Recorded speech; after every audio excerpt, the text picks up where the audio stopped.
Alors, vous allez avoir quelques repères sur l'écran, mais je vais vous lire un texte un petit peu plus long que ce qu'il y a sur l'écran parce qu'on va dans des pratiques quand même assez précises en termes d'engagement des PDG. D'abord, en guise d'introduction, les établissements du réseau de la santé et des services sociaux sont responsables d'assurer la prestation de services de santé et de services sociaux de qualité qui soient accessibles, continus, sécuritaires et respectueux des droits des personnes. Pour l'organisation des soins et des services en CHSLD, les établissements doivent se référer notamment aux orientations ministérielles, un milieu de vie de qualité pour les personnes hébergées en CHSLD, et ils doivent également respecter les orientations ministérielles relatives aux standards d'hébergement en soins de longue durée portant sur les pratiques organisationnelles et les pratiques cliniques en soins infirmiers.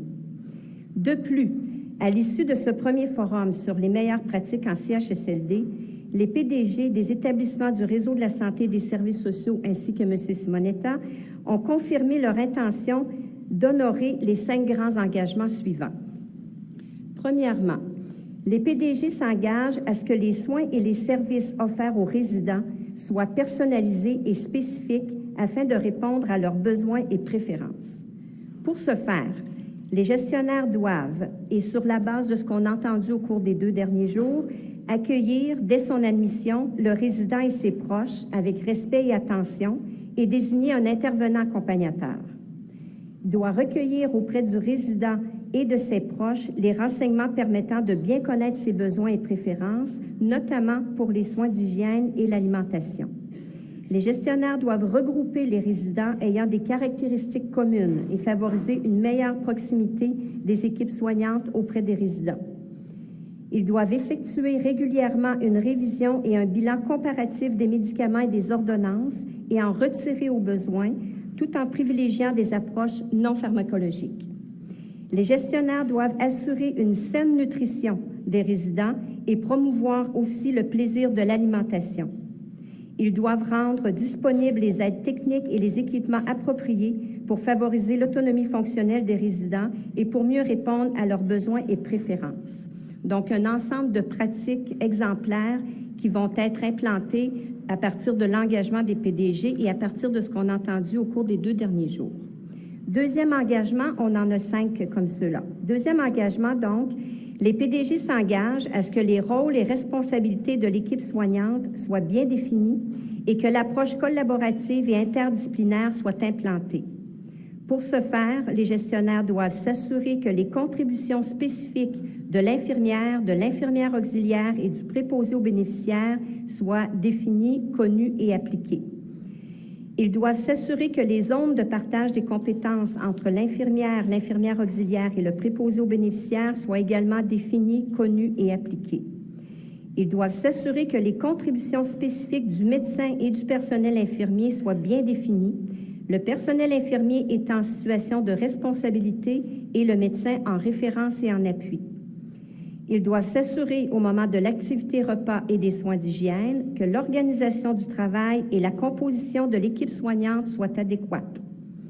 Et enfin, pour ce thème, les gestionnaires donc, réaliser des rencontres de travail en interdisciplinarité sur une base hebdomadaire tout en s'assurant de la participation des intervenants concernés.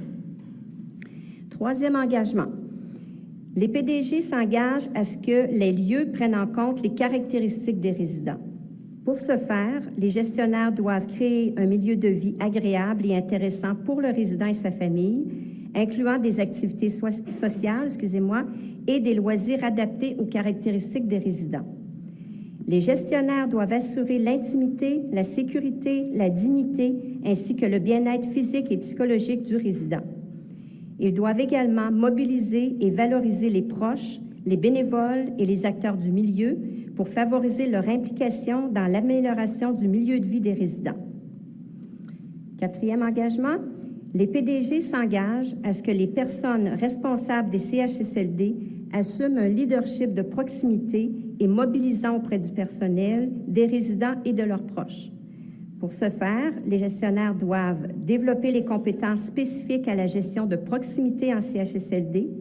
Ils doivent assurer une présence quotidienne d'une personne responsable dans les installations de soins de longue durée. Ils doivent instaurer une culture de bientraitance pour les résidents, leurs proches et le personnel. Et enfin, les gestionnaires doivent valoriser les équipes, notamment les préposés aux bénéficiaires, reconnaître leurs contributions et s'assurer qu'ils ont la formation, les outils et les équipements nécessaires pour accomplir leur travail. 5e engagement, les PDG s'engagent à considérer le comité d'usagers et les comités de résidents comme de réels partenaires dans l'amélioration de la qualité et de la sécurité des soins et des services.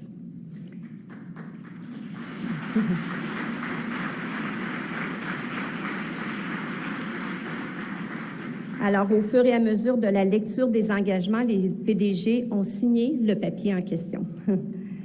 Maintenant, donc, vraiment pour clore, permettez-moi, au nom du sous-ministre M. Michel Fontaine, au nom de mes collègues sous-ministres du ministère et en mon nom personnel à titre de sous-ministre adjointe aux services sociaux, responsable notamment du programme de soins et services aux aînés, de vous remercier profondément.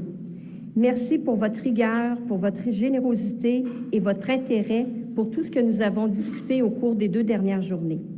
Les connaissances et les expériences que nous avons partagées sont des plus inspirantes et porteuses pour un avenir très rapproché, considérant les engagements des PDG. Enfin, je dois remercier Mme Marianne Aymon pour son travail d'animatrice, qui n'était pas facile, un mandat difficile à assumer. Vous l'avez bien fait, Mme Aymon, merci. Et remercier, comme le fait M. Barrette, l'équipe ministérielle qui a contribué à l'organisation de cet événement dans un espace-temps assez réduit avec, je pense, une belle qualité. Donc, merci beaucoup.